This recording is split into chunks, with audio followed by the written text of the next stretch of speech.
Keller, to the Greater Southwest Insurance Company office in Kingman, Arizona.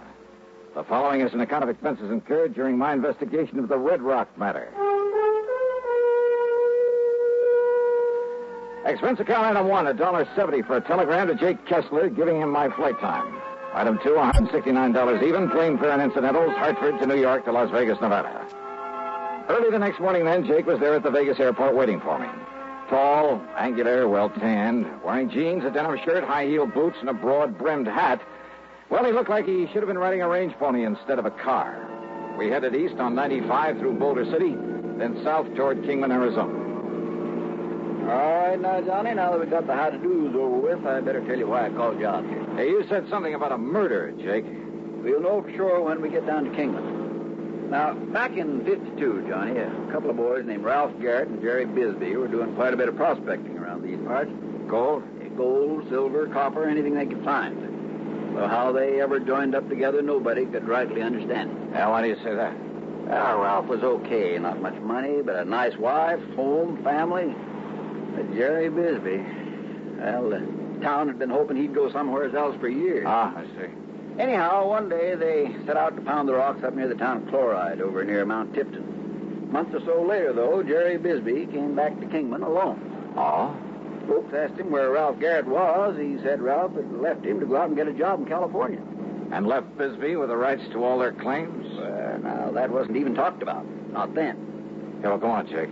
Anyhow, Ralph's wife claimed it was all a big lie, that Bisbee had taken Ralph out there in the desert and killed him. But why? Why did she think that? Claimed Ralph almost hadn't gone on that particular trip, that he'd gotten suspicious of Bisbee, that he was scared of him, and that Ralph wouldn't have just up and left her like that. Well, did she tell this to the police? Sure did. So they looked around all over the state, even notified the boys over in California, but nobody couldn't find a sign of Ralph. I see. So then she got a hold of some relative she has over in the state's attorney's office over in Phoenix. And, Johnny, before you knew it, Jerry Bisbee was up on trial for murder. Oh, but on such flimsy evidence and without a body. Sure. Jerry was acquitted. Now, like I say, that was back in 52. But we only paid off the insurance on Ralph about a year ago, lacking any legal proof that Ralph was dead until that statute of limitations said he had to be here or something. Yeah, I know. But how about this man Bisbee? Does he still live in Kingman? No, Johnny. As soon as that trial was over, he sold his little place, left town, and never come back. And with no actual proof that he'd killed his partner. Now, just a minute. Yeah? Didn't your Eastern papers carry anything about that big windstorm we had out here last week? Windstorm? Biggest one we've had in years. Must have blew 70, 80 mile an hour. Johnny. Oh, yeah, I guess I did read something about that. Sure you did. Yeah, I remember now. That wind uncovered the bones of a man who'd apparently become lost somewhere out here in this desert some years ago. Lost, huh?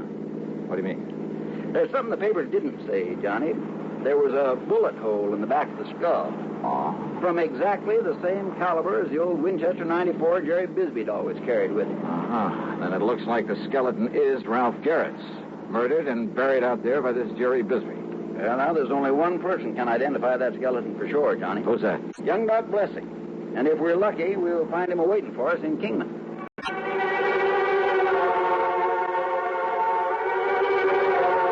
Well, that was all Jake had to say about the matter until we could talk to Dr. Blessing.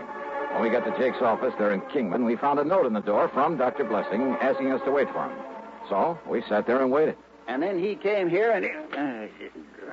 dang flies. Think out here in this nice, clean desert air, they wouldn't live there. You are... Oh!